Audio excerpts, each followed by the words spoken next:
Le second livre des Chroniques, chapitre 16. La 36e année du règne d'Asa, Baeska, roi d'Israël, monta contre Juda, et il bâtit Rama pour empêcher ceux d'Asa, roi de Juda, de sortir et d'entrer. Asa sortit de l'argent et de l'or, des trésors de la maison de l'Éternel et de la maison du roi, et il envoya des messagers vers Ben-Hadad, roi de Syrie, qui habitait à Damas. Il lui fit dire qu'il y ait une alliance entre moi et toi, comme il y en eut entre mon père et ton père. Voici, je t'envoie de l'argent et de l'or. Va, romps ton alliance avec Baeska, roi d'Israël, afin qu'il s'éloigne de toi. Ben-Hadad écouta le roi Asa. Il envoya les chefs de son armée contre les villes d'Israël, et ils frappèrent Isjion, Dan, Abel-Maïm, et tous les magasins des villes de Nephtali. Lorsque Baeska l'apprit, il cessa de bâtir Rama et interrompit ses travaux. Le roi Asa occupa tout Juda à emporter les pierres et le bois que Baeska employait à la construction de Rama, et il s'en servit pour bâtir Geba et Mitzpah. Dans ce temps-là, Hanani, le voyant, alla auprès d'Asa, roi de Juda, et lui dit: parce que tu t'es appuyé sur le roi de Syrie et que tu ne t'es pas appuyé sur l'Éternel ton Dieu, l'armée du roi de Syrie s'est échappée de tes mains. Les Éthiopiens et les Libyens ne formaient-ils pas une grande armée avec des chars et une multitude de cavaliers? Et cependant l'Éternel les a livrés entre tes mains, parce que tu t'étais appuyé sur lui. Car l'Éternel étend ses regards sur toute la terre, pour soutenir ceux dont le cœur est tout entier à lui. Tu as agi en insensé dans cette affaire, car dès à présent tu auras des guerres. Asa fut irrité contre le voyant, et il le fit mettre en prison, parce qu'il était en colère contre lui. Et dans le même temps, Asa opprima aussi quelques-uns du peuple. Les actions d'Asa, les premières et les dernières, sont écrites dans le livre des rois de Juda et d'Israël. La 39e année de son règne, Asa eut les pieds malades au point d'éprouver de grandes souffrances. Même pendant sa maladie, il ne chercha pas l'Éternel, mais il consulta les médecins. Asa se coucha avec ses pères, et il mourut la 41e année de son règne. On l'enterra dans le sépulcre qu'il s'était creusé dans la ville de David. On le coucha sur un lit qu'on avait garni d'aromates et de parfums préparés selon l'art du parfumeur, et l'on en brûla en son honneur une quantité très considérable. Le second livre des Chroniques, chapitre 17. Josaphat, son fils, régna à sa place. Il se fortifia contre Israël. Il mit des troupes dans toutes les villes fortes de Juda et des garnisons dans le pays de Juda et dans les villes d'Éphraïm, dont Asa, son père, s'était emparé. L'Éternel fut avec Josaphat parce qu'il marcha dans les premières voies de David, son père, et qu'il ne rechercha point les Baals. Car il eut recours au Dieu de son père et il suivit ses commandements sans imiter ce que faisait Israël. L'Éternel affermit la royauté entre les mains de Josaphat, à qui tout Juda apportait des présents, et qui eut en abondance des richesses et de la gloire. Son cœur grandit dans les voies de l'Éternel, et il fit encore disparaître de Juda les hauts lieux et les idoles. La 3e année de son règne, il chargea ses chefs, Ben-Haïl, Abdias, Zacharie, Nethanéel et Michée, d'aller enseigner dans les villes de Juda. Il envoya avec eux les Lévites, Shemaéja, Netania, Zébadia, Azaël, Shemiramoth, Jonathan, Adonijah, Tobija et Tob-Adonijah, Lévites et les sacrificateurs, Eliskama et Joram. Ils enseignèrent dans Juda, ayant avec eux le livre de la loi de l'Éternel. Ils parcoururent toutes les villes de Juda et ils enseignèrent parmi le peuple. La terreur de l'Éternel s'empara de tous les royaumes des pays qui environnaient Juda, et ils ne firent point la guerre à Josaphat. Des Philistins apportèrent à Josaphat des présents et un tribut en argent, et les Arabes lui amenèrent aussi du bétail, 7700 béliers et 7700 boucs. Josaphat s'élevait au plus haut degré de grandeur. Il bâtit en Juda des châteaux et des villes pour servir de magasins. Il fit exécuter beaucoup de travaux dans les villes de Juda, et il avait à Jérusalem de vaillants hommes pour soldats. Voici leur dénombrement selon la maison de leur père. De Juda, chef de milliers, Adna, le chef, avec 300 000 vaillants hommes, et à ses côtés, Yochanan, le chef, avec 280 000 hommes. Et à ses côtés, Amazia, fils de Zikri, qui s'était volontairement consacré à l'Éternel, avec 200 000 vaillants hommes. De Benjamin, Eliada, vaillant homme, avec 200 000 hommes armés de l'arc et du bouclier, et à ses côtés, Zozabad, avec 180 000 hommes armés pour la guerre. Tels sont ceux qui étaient au service du roi, outre ceux que le roi avait placés dans toutes les villes fortes de Juda. Le second livre des Chroniques, chapitre 18. Josaphat eut en abondance des richesses et de la gloire, et il s'allia par mariage avec Akab. Au bout de quelques années, il descendit auprès d'Akab à Samarie, et Akab tua pour lui et pour le peuple qui était avec lui un grand nombre de brebis et de bœufs, et il le sollicita de monter à Ramoth en Galaad. Akab, roi d'Israël, dit à Josaphat, roi de Juda, « Veux-tu venir avec moi à Ramoth en Galaad ?» Josaphat lui répondit, « Moi comme toi et mon peuple comme ton peuple, nous irons l'attaquer avec toi. » Puis Josaphat dit au roi d'Israël, « Consulte maintenant, je te prie, la parole de l'Éternel. » Le roi d'Israël assembla les prophètes, au nombre de 400, et leur dit, « Irons-nous attaquer Ramoth en Galaad, ou dois-je y renoncer ?» Et ils répondirent, « Monte, et Dieu la livrera entre les mains du roi. » Mais Josaphat dit, « N'y a-t-il plus ici aucun prophète de l'Éternel par qui nous puissions le consulter ?» Le roi d'Israël répondit à Josaphat, « Il y a encore un homme par qui l'on pourrait consulter l'Éternel, mais je le hais, car il ne prophétise rien de bon, il ne prophétise jamais que du mal. C'est Michée, fils de Jimla. » Et Josaphat dit, « Que le roi ne parle pas ainsi. » Alors le roi d'Israël appela un eunuque et dit, « Fais venir de suite Michée, fils de Jimla. » Le roi d'Israël et Josaphat, roi de Juda, étaient assis chacun sur son trône, revêtus de leurs habits royaux. Ils étaient assis dans la place à l'entrée de la porte de Samarie, et tous les prophètes prophétisaient devant eux. Sédéchias, fils de Kenaana, s'était fait des cornes de fer, et il dit, « Ainsi parle l'Éternel, avec ces cornes, tu frapperas les Syriens jusqu'à les détruire. » Et tous les prophètes prophétisèrent de même en disant, « Monte à Ramoth en Galaad, tu auras du succès, et l'Éternel la livrera entre les mains du roi. » Le messager qui était allé appeler Michée lui parla ainsi, « Voici, les prophètes d'un commun accord prophétisent du bien au roi. Que ta parole soit donc comme la parole de chacun d'eux, annonce du bien. » Michée répondit, « L'Éternel est vivant, j'annoncerai ce que dira mon Dieu. » Lorsqu'il fut arrivé auprès du roi, le roi lui dit, « Michée, irons-nous attaquer Ramoth en Galaad, ou dois-je y renoncer ?» Il répondit, « Montez, vous aurez du succès, et ils seront livrés entre vos mains. » Et le roi lui dit, « Combien de fois me faudra-t-il te faire jurer de ne me dire que la vérité au nom de l'Éternel ?» Michée répondit, « Je vois tout Israël dispersé sur les montagnes comme des brebis qui n'ont point de berger.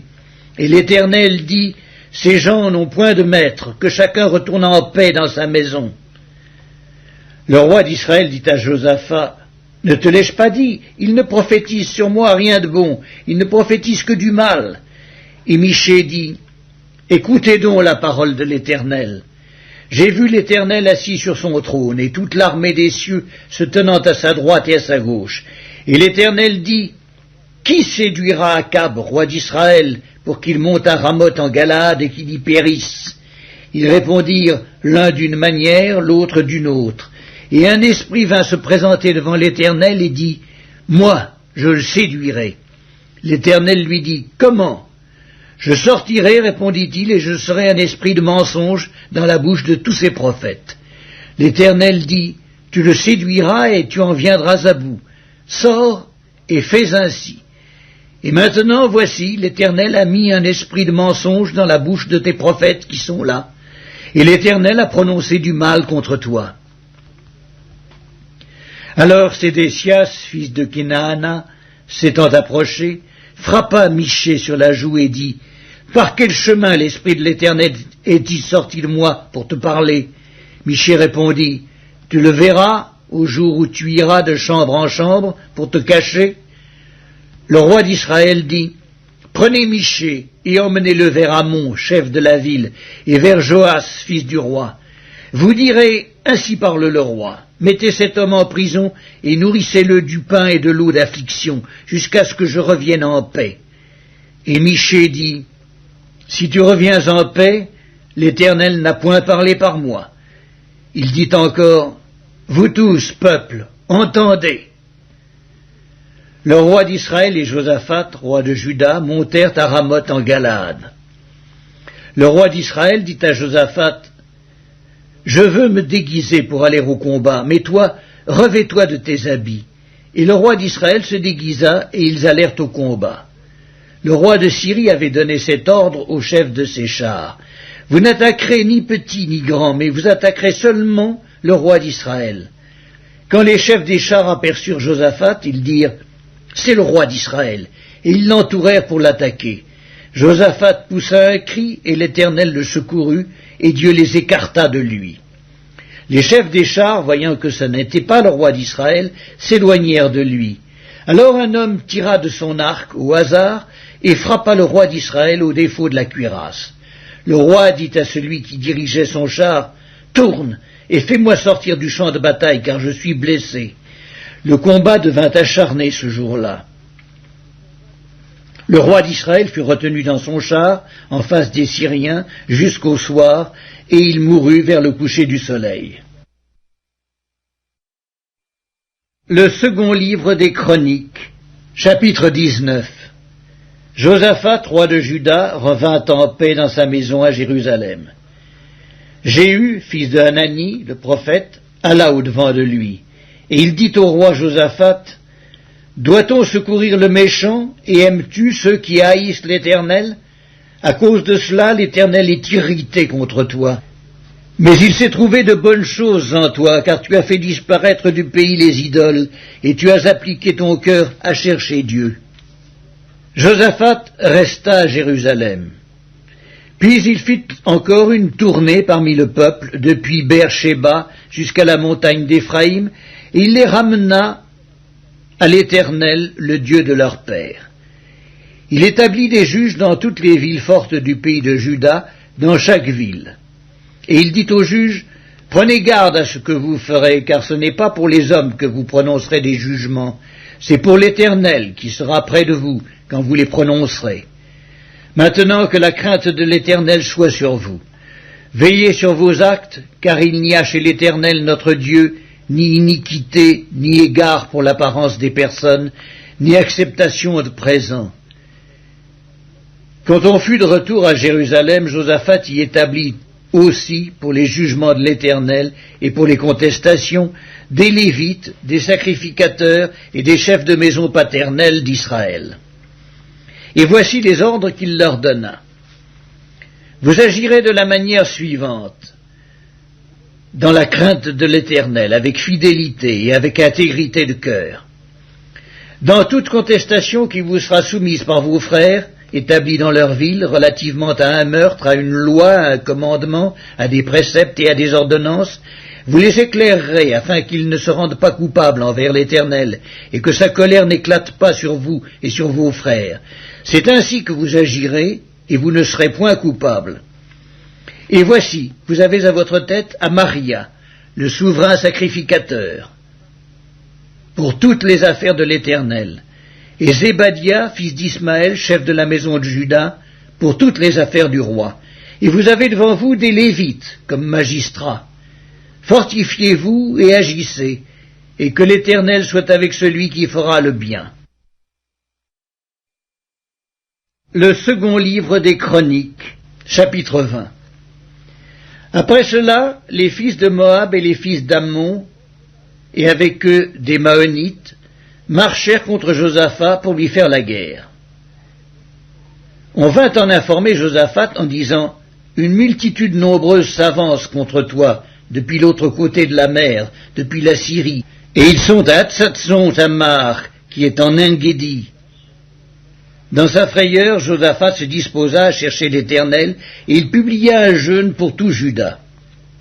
Juda s'assembla pour invoquer l'Éternel, et l'on vint de toutes les villes de Juda pour chercher l'Éternel. Josaphat se présenta au milieu de l'assemblée de Juda et de Jérusalem dans la maison de l'Éternel devant le nouveau parvis.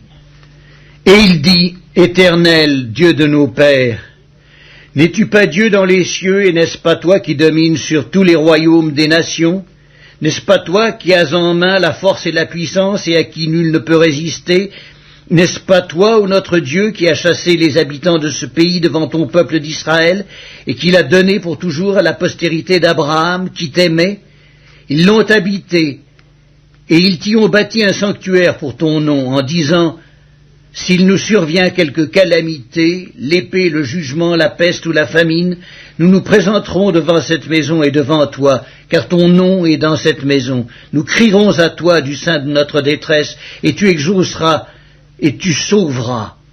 Maintenant, voici les fils d'Ammon et de Moab et ceux de la montagne de Séhir, chez lesquels tu n'as pas permis à Israël d'entrer quand il venait du pays d'Égypte, car il s'est détourné d'eux et ne les a pas détruits. Les voici qui nous récompensent en venant nous chasser de ton héritage dont tu nous as mis en possession. Ô notre Dieu, n'exerceras-tu pas tes jugements sur eux? Car nous sommes sans force devant cette multitude nombreuse qui s'avance contre nous, et nous ne savons que faire, mais nos yeux sont sur toi. » Tout Juda se tenait debout devant l'Éternel avec leurs petits-enfants, leurs femmes et leurs fils.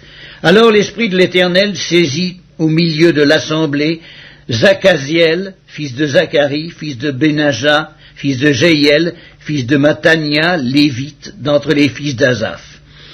Et Jazakiel dit, « Soyez attentifs, tout Juda et habitants de Jérusalem, et toi, roi Josaphat. Ainsi vous parle l'Éternel. Ne craignez point et ne vous effrayez point devant cette multitude nombreuse, car ce ne sera pas vous qui combattrez, ce sera Dieu. Demain, descendez contre eux. Ils vont monter par la colline de Tzitz, et vous les trouverez à l'extrémité de la vallée, en face du désert de Jéruel. Vous n'aurez point à combattre en cette affaire. Présentez-vous, tenez-vous là, et vous verrez la délivrance que l'Éternel vous accordera. Juda et Jérusalem, ne craignez point et ne vous effrayez point demain. Sortez à leur rencontre, et l'Éternel sera avec vous. » Josaphat s'inclina le visage contre terre, et tout Juda et les habitants de Jérusalem tombèrent devant l'Éternel pour se prosterner en sa présence. Les Lévites d'entre les fils des Kéatites et d'entre les fils des Coréites se levèrent pour célébrer d'une voix forte et haute l'Éternel, le Dieu d'Israël. Le lendemain, ils se mirent en marche de grand matin pour le désert de Tékoa. À leur départ, Josaphat se présenta et dit, « Écoutez-moi, Juda et habitants de Jérusalem, confiez-vous en l'Éternel votre Dieu, et vous serez affermis. Confiez-vous en ses prophètes, et vous réussirez. » Puis, d'accord avec le peuple, il nomma des chantres qui, revêtus d'ornements sacrés et marchant devant l'armée, célébraient l'Éternel et disaient « Louez l'Éternel, car sa miséricorde dure à toujours. » Au moment où l'on commençait les chants et les louanges, l'Éternel plaça une embuscade contre les fils d'Ammon et de Moab et ceux de la montagne de Séhir qui étaient venus contre Juda. Et ils furent battus. Les fils d'Ammon et de Moab se jetèrent sur les habitants de la montagne de Séhir pour les dévouer par interdit et les exterminer. Et quand ils en eurent fini avec les habitants de Séhir, ils s'aidèrent les uns les autres à se détruire. Lorsque Juda fut arrivé sur la hauteur d'où l'on aperçoit le désert, ils regardèrent du côté de la multitude, et voici, c'étaient des cadavres étendus à terre, et personne n'avait échappé. Josaphat et son peuple allèrent prendre leurs dépouilles, ils trouvèrent parmi les cadavres d'abondantes richesses et des objets précieux, et ils en enlevèrent tant qu'ils ne purent tout emporter. Ils mirent 3 jours au pillage du butin, car il était considérable. Le 4e jour, ils s'assemblèrent dans la vallée de Béraka, où ils bénirent l'Éternel. C'est pourquoi ils appelèrent ce lieu vallée de Béraka, nom qui lui est resté jusqu'à ce jour.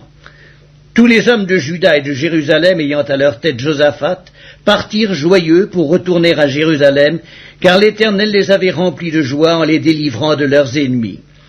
Ils entrèrent à Jérusalem et dans la maison de l'Éternel, au son des luttes et des harpes et des trompettes. La terreur de l'Éternel s'empara de tous les royaumes des autres pays, lorsqu'ils apprirent que l'Éternel avait combattu contre les ennemis d'Israël. Et le royaume de Josaphat fut tranquille, et son Dieu lui donna du repos de tous côtés. Josaphat régna sur Juda. Il avait 35 ans lorsqu'il devint roi, il régna 25 ans à Jérusalem. Sa mère s'appelait Azuba, fils de Shishki. Il marcha dans la voie de son père Asa et ne s'en détourna point, faisant ce qui est droit aux yeux de l'Éternel. Seulement les hauts lieux ne disparurent point, et le peuple n'avait point encore le cœur fermement attaché au Dieu de ses pères. Le reste des actions de Josaphat, les premières et les dernières, cela est écrit dans les mémoires de Jéhu, fils de Hanani, lesquels sont insérés dans le livre des rois d'Israël. Après cela, Josaphat, roi de Juda, s'associa contre le roi d'Israël, Akazia, dont la conduite était impie. Il s'associa avec lui pour construire des navires destinés à aller à Tarsis, et ils firent les navires à Etzjon-Géber. Alors Eliezer, fils de Dodava, de Maresca, prophétisa contre Josaphat et dit « Parce que tu t'es associé avec Akazia, l'Éternel détruira ton œuvre. » Et les navires furent brisés et ne purent aller à Tarsis. Le second livre des Chroniques, chapitre 21. Josaphat se coucha avec ses pères, et il fut enterré avec ses pères dans la ville de David. Et Joram, son fils, régna à sa place. Joram avait des frères, fils de Josaphat, Azaria, Jéhiel, Zacharie, Azaria, Michaël et Shephatia, tous fils de Josaphat, roi d'Israël. Leur père leur avait donné des présents considérables en argent, en or et en objets précieux, avec des villes fortes en Juda. Mais il laissa le royaume à Joram, parce qu'il était le premier-né. Lorsque Joram eut pris possession du royaume de son père, et qu'il se fut fortifié, il fit mourir par l'épée tous ses frères, et quelques-uns aussi des chefs d'Israël. Joram avait 32 ans lorsqu'il devint roi, et il régna 8 ans à Jérusalem. Il marcha dans la voie des rois d'Israël, comme avait fait la maison d'Akab, car il avait pour femme une fille d'Akab, et il fit ce qui est mal aux yeux de l'Éternel. Mais l'Éternel ne voulut point détruire la maison de David, à cause de l'alliance qu'il avait traitée avec David, et de la promesse qu'il avait faite de lui donner toujours une lampe à lui et à ses fils. De son temps, Édom se révolta contre l'autorité de Juda et se donna un roi. Joram partit avec ses chefs et tous ses chars. S'étant levé de nuit, il battit les Édomites qui l'entouraient et les chefs des chars. La rébellion d'Édom contre l'autorité de Juda a duré jusqu'à ce jour. Libna se révolta dans le même temps contre son autorité parce qu'il avait abandonné l'Éternel, le Dieu de ses pères. Joram fit même des hauts lieux dans les montagnes de Juda. Il poussa les habitants de Jérusalem à la prostitution et il séduisit Juda. Il lui vint un écrit du prophète Élie, disant « Ainsi parle l'Éternel, le Dieu de David, ton père, parce que tu n'as pas marché dans les voies de Josaphat, ton père, et dans les voies d'Asa, roi de Juda, mais que tu as marché dans la voie des rois d'Israël, parce que tu as entraîné à la prostitution Juda et les habitants de Jérusalem, comme l'a fait la maison d'Akab à l'égard d'Israël, et parce que tu as fait mourir tes frères, meilleurs que toi, la maison même de ton père, voici, l'Éternel frappera ton peuple d'une grande plaie, tes fils, tes femmes et tout ce qui t'appartient. Et toi, il te frappera d'une maladie violente, d'une maladie d'entrailles, qui augmentera de jour en jour, jusqu'à ce que tes entrailles sortent par la force du mal. Et l'Éternel excita contre Joram l'esprit des Philistins et des Arabes, qui sont dans le voisinage des Éthiopiens. Ils montèrent contre Juda, ils firent une invasion, pillèrent toutes les richesses qui se trouvaient dans la maison du roi, et emmenèrent ses fils et ses femmes, de sorte qu'il ne lui resta d'autre fils que Joachaz, le plus jeune de ses fils. Après tout cela, l'Éternel le frappa d'une maladie d'entrailles qui était sans remède. Elle augmenta de jour en jour, et sur la fin de la seconde année, les entrailles de Joram sortirent par la force de son mal. Il mourut dans de violentes souffrances.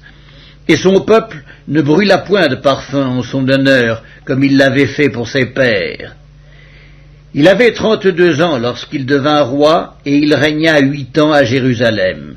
Il s'en alla sans être regretté, et on l'enterra dans la ville de David, mais non dans les sépulcres des rois. Le second